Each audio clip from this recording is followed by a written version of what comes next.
입니다. 아멘. 오늘 우리에게 주신 하나님 말씀은 요한복음 1장 14절입니다. 14절과 18절 두 절을 함께 봉독하도록 하겠습니다. 142쪽에 있습니다. 14절 먼저 읽습니다.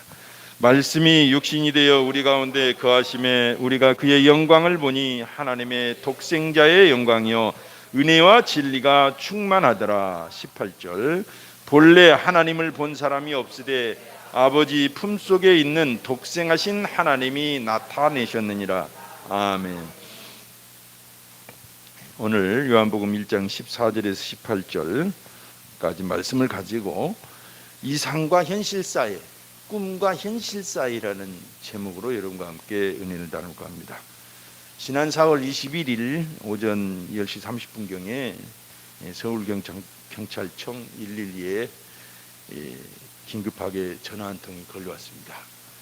남편 A씨가 울면서 자신과 통화한 후에 연락이 두절됐다는 아내의 전화였어요.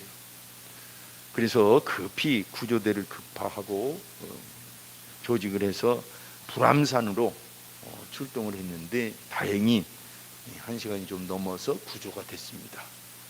알고 보니까 이분은 사업을 하시는 분이었어요. 꿈을 가지고 사업을 하시는데 그만 코로나 때문에 실패가 연속되니까 현실을 비관하고 그냥 극단적인 선택을 하려고 그랬던 것입니다.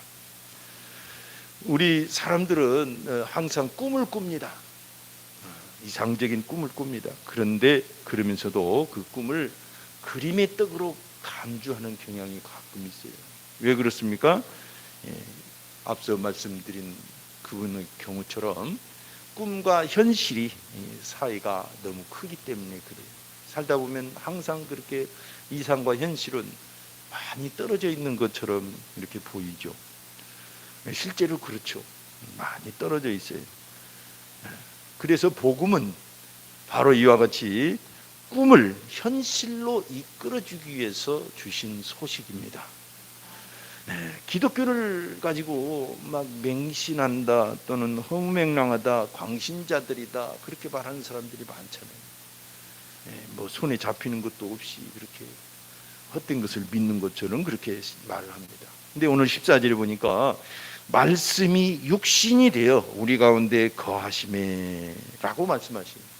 이 말씀이라는 뜻이 여러분 잘 아는 것처럼 길 가다가도 그런 단어 보죠. 로고스라는 단어입니다. 로고스. 이 로고스라는 단어는 진리라는 뜻이 있어요. 우주의 원리라는 뜻이 있습니다. 다시 말해서 하나님의 뜻이고 하나님의 이상이고 하나님의 꿈이고 이 우주의 이론이에요. 그런데 그것을 다르게 표현할 단어를 마땅히 선택할 수가 없어서 가장 비슷한 단어인 로고스를 선택한 거예요. 이 로고스라는 단어도 100% 하나님의 진리와 일치된 단어는 아닙니다. 그러나 가장 가까운 단어라고 볼 수가 있죠. 근데 이 로고스, 이 하나님의 꿈이, 하나님의 이상이, 이 진리가 육신이 됐다는 것입니다. 이게 무슨 뜻일까요? 어려운 말로는 이제 성육신이라는 말 들어보셨죠? 이 단어, 성육신, 인카네이션 영어로 말씀드린 그 동방 번개라는 이단이 요거 책으로까지 돼서 이상하게 얘기합니다. 오후에 조금 얘기할 겁니다.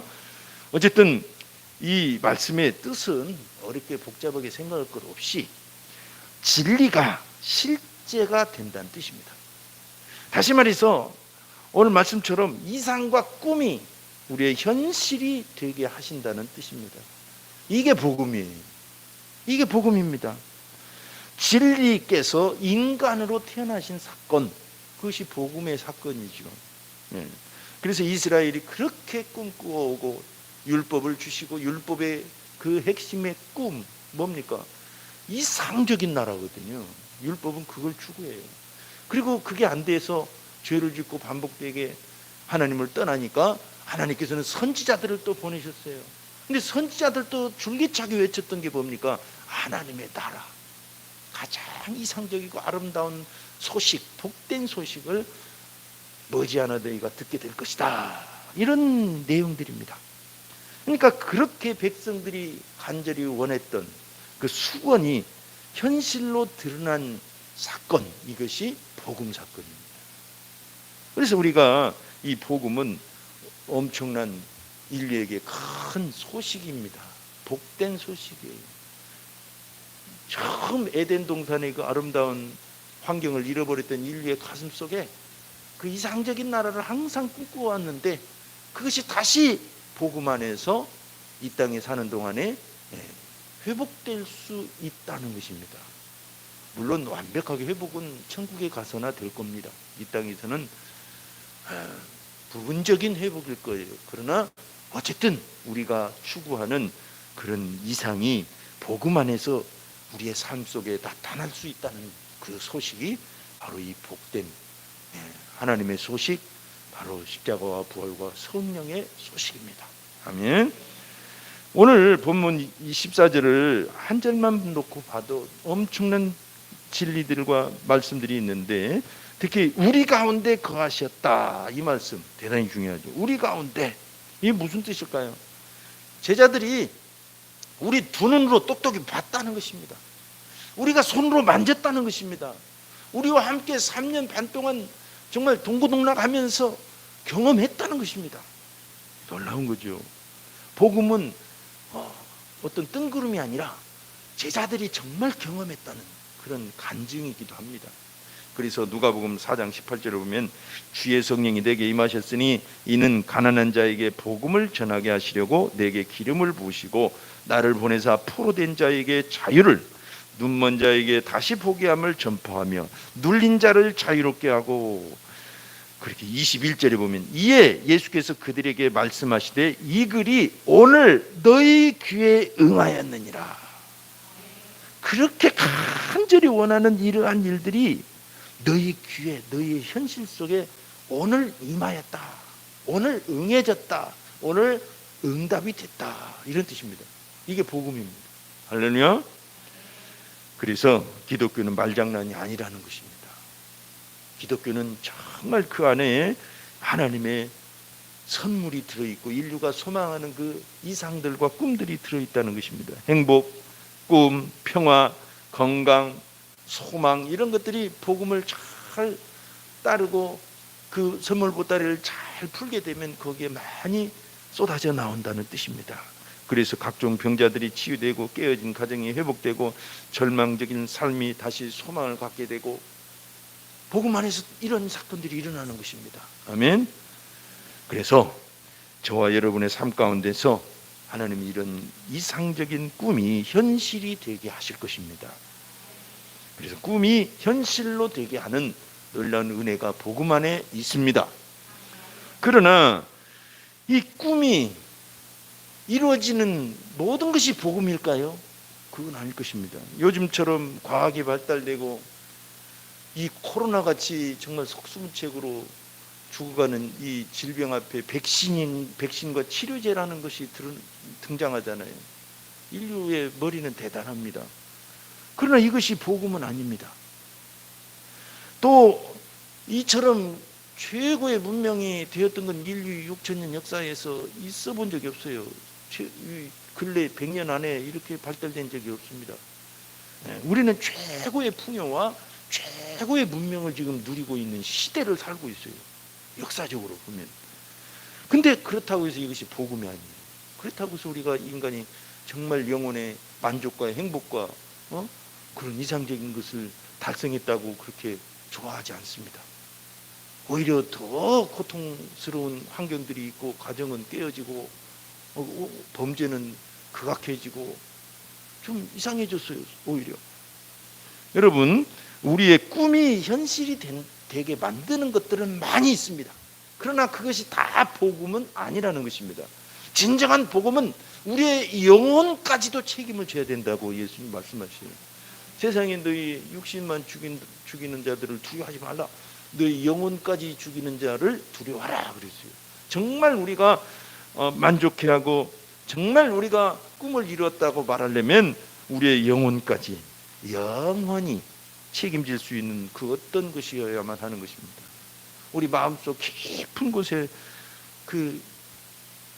저 밑바닥까지 만족시킬 그 어떤 것도 보장되어야 되는 것입니다.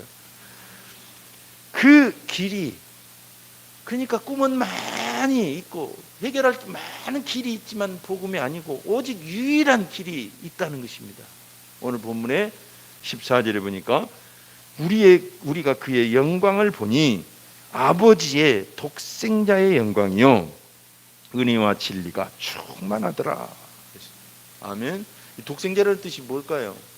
그야말로 독자라는 뜻입니다. 쉽게 말해서 아들이 여럿이 있을 수 있는데 그 중에 어쩌다가 하나밖에 못 나서 그 독자가 아니고 유일한 아들이라는 뜻입니다. 하나님의 가슴 속에는 더 이상의 성자 하나님이 없으세요. 오직 그리스도이신 예수, 그분, 이 땅에 오시기 전에 성자 하나님으로 계셨던 그분, 지금도 하나님 우편에 앉으셔서 성자 하나님으로 계시는 그분 외에는 다른 아들이 없다는 것입니다. 이 단어는 대단히 중요한 단어예요. 성경에 신약에 9번 기록되어 있는데 5번이 다 요한이 쓴 책에 기록되어 있습니다. 요한서신과 요한복음. 근데 다 5번 다 예수님을 지칭할 때 이 단어를 썼어요. 오직 예수님만 유일한 하나님의 아드님이셨다는 것입니다. 지금도 그렇지만, 영원히 그렇지만. 그래서 여러분, 꿈을 이룬다고 다 복음이 아닙니다. 반짝인다고 다 금이 아닌 것처럼 마찬가지입니다. 우리의 진정한 모든 것을 해결하고 이루게 해 주실 분은 오직 예수 그리스도밖에 없다는 것입니다. 그래서 꿈을 이루는 길은 유일하다 이거예요. 유일하다. 이것 때문에 사람들이 기독교를 너무 속이 좁다, 배타적이다 그렇게 말하는 것입니다. 우리는 다른 건 다 개방해도 예수 그리스도만 그리스도라는 사실에는 우리는 타협하지 않습니다. 아멘. 그러니까 우리는 좀 더 마음을 넓힐 필요가 있어요. 오직 예수 그리스도만 붙잡으면 마음을 넓힐 수 있잖아요. 그죠? 사람들은 예수님 아니어도 천국 갈 수 있어라고 말합니다. 신학자들 중에도 그런 사람들이 있어요. 예를 들면 이렇게 산에 올라가는 등산로가 꼭 이 길만 있느냐, 저 길도 있고 이 길도 있지 않느냐, 그런 것처럼 힌두교에도 있고 불교에도 있고 그렇게 말을 하는 사람들이 있어요. 실제로 기독교 신학자라고 하는 사람들도 있습니다. 알파니카라고 하는 사람들 대표적이죠. 그런 것처럼. 근데 성경은 그렇지 않다는 것입니다. 분명히 말합니다. 갈라디아서 1장 7절에 다른 복음은 없나니 다만 어떤 사람들이 너희를 교란하여 그리스도의 복음을 변하게 하려 함이라. 오직 한 길이란 뜻입니다. 사도행전 4장 12절에도 다른 이로서는 구원을 받을 수 없나니 천하 사람 중에 구원을 받을 만한 다른 이름을 우리에게 주신 일이 없음이라 하였더라. 아멘. 오후에도 말씀드리겠습니다마는 그 전능신교회는 양향빈이라고 하는 여자가 여자 그리스도로 중국에 임하신 분이래요. 놀라운 사실이죠. 여러분, 없습니다. 오직 예수님밖에 하나님이 정하신 그리스도가 없어요. 그래서 오직 유일하게 우리의 꿈을 현실로 완전하게 이루시고 이끄시는 분은 오직 예수. 아멘. 길은 한 길입니다. 그래서 그분께서 우리에게 권세를 주셨는데 바로 예수의 이름으로 구하라는 것입니다. 예수의 이름으로 기도하고 예수의 이름으로 여러분의 삶을 이겨나가십시오. 아멘. 요한복음 14장 14절에 내 이름으로 무엇이든지 내게 구하면 내가 행하리라.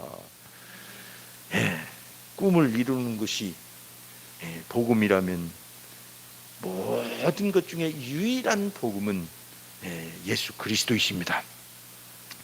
근데 이분은 아버지의 품속에 계셨다가 오셨다고 표현합니다.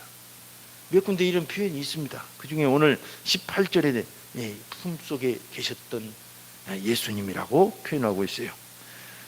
옛날에 동네에 이렇게 이장 무슨 동네 군수님이나 이렇게 도지사나 방문을 하면 그 동네에 수건 사업이 뭐냐고 물어서 한 가지씩 들어줬어요.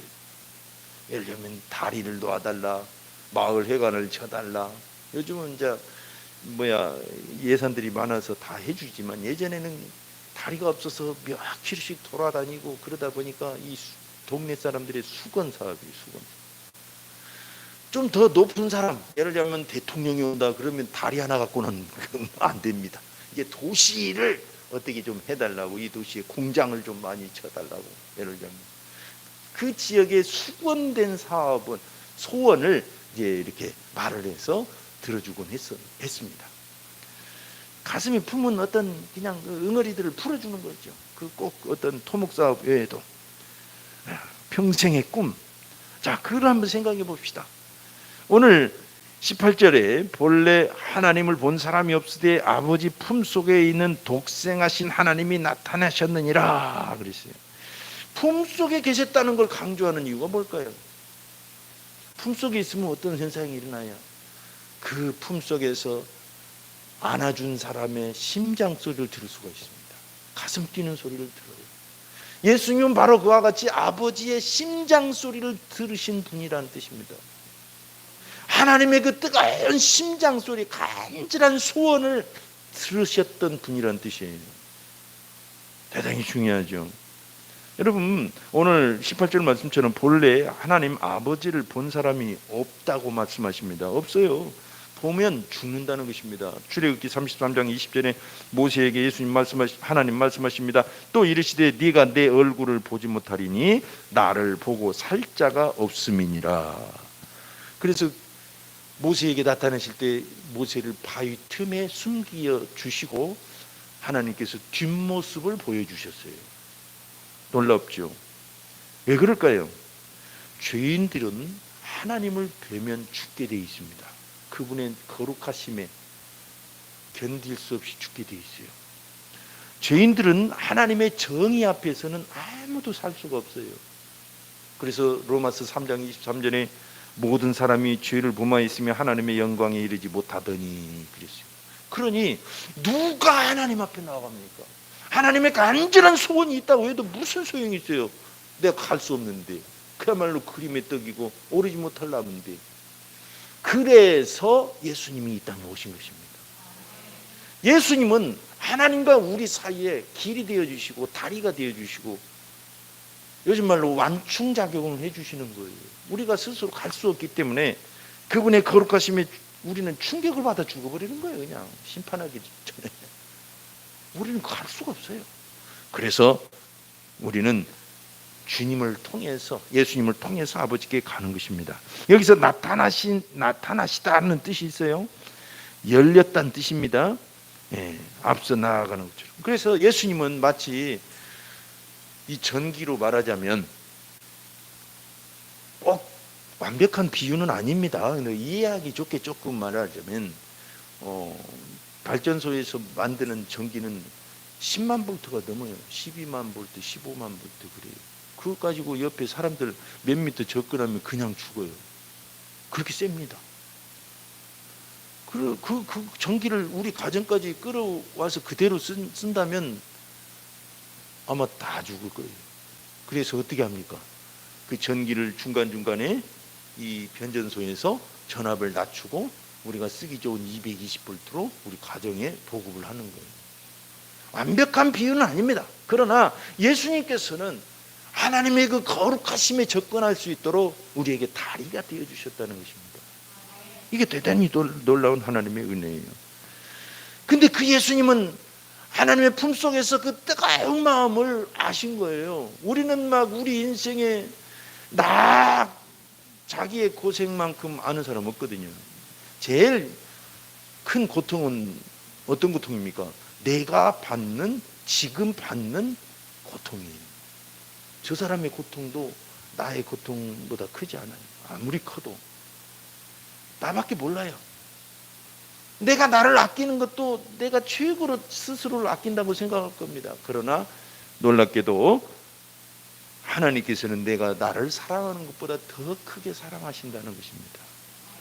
내가 소원을 이렇게 갖고 있지만 그 소원보다 더 온전하고 더 간절히 원하시는 것은 하나님 아버지시라는 것입니다. 우리는 많이 착각을 하잖아요. 그런데 오히려 하나님께 가까이 가다 보면 세상에 나보다 더 하나님이 원하고 계시구나. 나보다 내가 더 잘 되길 원하시는구나. 내가 이 어려움을 극복하기를 누구보다도 하나님이 더 간절히 원하시는구나. 그 뜨거운 마음을 알 수가 있는 것입니다. 그래서 예수님은 그 품속에 그 심장소리 뜨거운 그 기운을 느끼면서 계셨다가 우리에게 오신 것입니다. 그래서 그분은 우리에게 그 뜨거운 하나님의 마음을 알려주신 거예요. 그 결정판이 바로 십자가지 않습니까? 아멘. 그래서 우리가 신앙생활을 해도 그 하나님의 뜨거운 마음을 느끼면 어떤 어려움도 이겨나가는 용기가 되고, 그 뜨거운 마음 때문에 낙심하다가도 소망이 생기고, 그 뜨거운 마음 때문에 지치다가도 힘을 내게 됩니다. 그래서 이사야서 9장 7절에 이렇게 말씀하세요. 그 정사와 평강의 더함이 무궁하며 또 다윗의 왕자와 그의 나라에 군림하여 그 나라를 굳게 세우고 지금 이후로 영원히 정의와 공의로 그것을 보존하실 것이라. 누가? 예수님이. 그런데 뒷부분이 중요해요. 만군의 여호와의 열심히 이를 이루시리로라. 아멘. 만군의 여호와의 열심, 이 말이 찾아보면 몇 군데 나와요.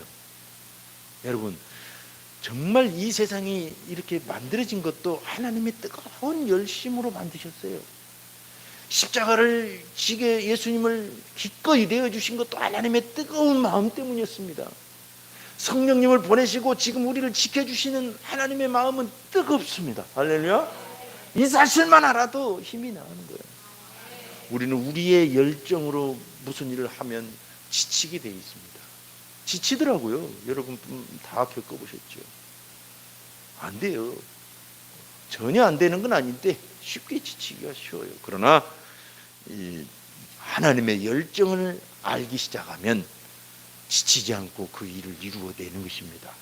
그래서 우리는 그분의 품속에 계셨다는 사실이 놀라운 것입니다. 놀랍습니다. 그래서 베드로나 요한이나 다른 사도들은 그 어떤 어려움 중에도 그 뜨거운 심장 소리를 들으셨던 그분에게서 아버지의 마음을 체험했기 때문에 그걸 극복하고 이겨낼 수 있었던 것입니다. 아멘. 놀라워요. 청관웅 목사님의 노래가 있습니다. 나보다 더 나를 사랑하는 주님. 하나님 나를 바라보실 때 중심을 보시네. 약하고 부족한 내 중심을 어디서 찾아볼 수 있을까? 주님의 큰 사랑, 아무런 조건 없는 주님의 크신 사랑. 나보다 더 나를 사랑하는 나의 주님, 나 길을 잃고 헤맬 때 나를 찾으셨네. 나 이제 주 사랑 널리 전하며 살기 원해. 무엇보다 소중한 내 주님을. 참 은혜가 되는 노래입니다. 우리가 문제뿐만 아니라 소원이나 어떤 행복이나 은혜나 승리를 꿈꾼다면은 반드시 하나님의 뜨거운 열정을 믿어야 됩니다. 그럴 때 이것이 더 현실화 될 수 있는 확률이 높아지는 거예요. 우리는 이상과 현실 사이의 큰 그 거리 때문에 많이 힘들어합니다. 그걸 좁히기 위해서 노력하는 것이 우리 인간의 그 훌륭한 그 본성이죠. 그렇지만 해도 안 되는 많은 영역들이 있어요. 그 중에서도 영혼의 문제, 또는 인간관계의 문제, 또는 정말 어떤 절망의 문제, 인간이 나약해서 그만 포기하는 많은 문제들, 그 문제들을 주님은 반드시 해결해 주시고 현실로 옮겨내시려고 이 땅에 오신 것입니다. 그러기 위해서 우리가 하나님의 그 열심, 뜨거운 마음을 항상 믿고 경험하시고 하루하루를 행복하게 이끌어 가시길 바랍니다. 이 시간 합심해서 한번 기도하겠습니다. 기도할 때 우리는 삶이 아름답고 이 세상이 아름답지만 또 녹록지 않은 부분도 많이 있다는 걸 알 것입니다. 우리가 열심을 내서 꿈을 향해 달려가지만 현실은 그것과 너무나 거리가 멀기도 하고, 하지만 이것이 바른 꿈이고 하나님 앞에서 정당하다고 믿어진다면 결코 포기하지 마십시오. 복음은 현실로 이끌어주는 힘이 있습니다. 그러기 위해서 예수님이 오셨고 유일한 길이 되어주셨습니다. 그분은 아버지의 가슴 속에서 그 뜨거운 심장 소리를 들으셨습니다.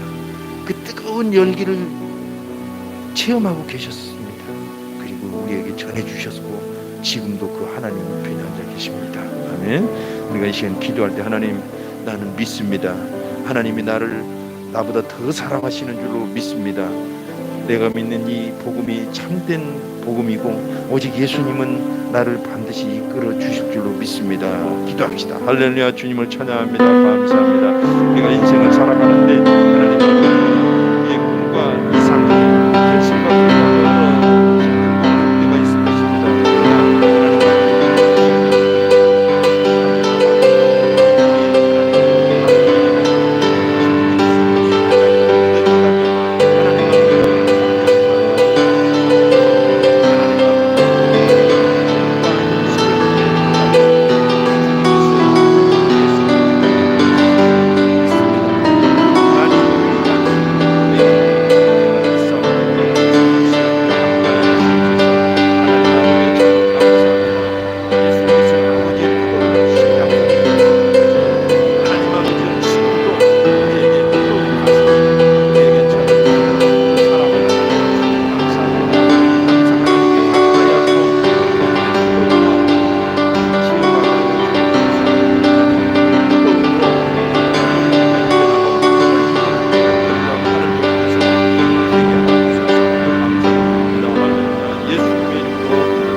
뜨거움을 상실했습니다. 다른 데 열정을 품기도 하고, 그러나 예수 안에 다시 그 뜨거움이 있습니다. 정말 여러분이 그 뜨거움을 가지고 여러분의 가정과 직장을 축복하십시오. 여러분 삶을 축복하십시오. 이 시간 한번 기도할 때 하나님, 나를 향하신 하나님의 큰 사랑을 감사드립니다. 내가 이와 같은 이러이러한 꿈이 있는데 오히려 하나님이 나보다 더 원하고 계심을 내가 믿습니다. 그 꿈을 바라봅니다. 이게 나쁜 것이 아니고 헛된 것이 아니고 하나님이 원하신 것이라는 믿음이 있다면 반드시 될 줄로 믿습니다 하고 기도합시다. 하나님 아버지여, 이 시간 교회와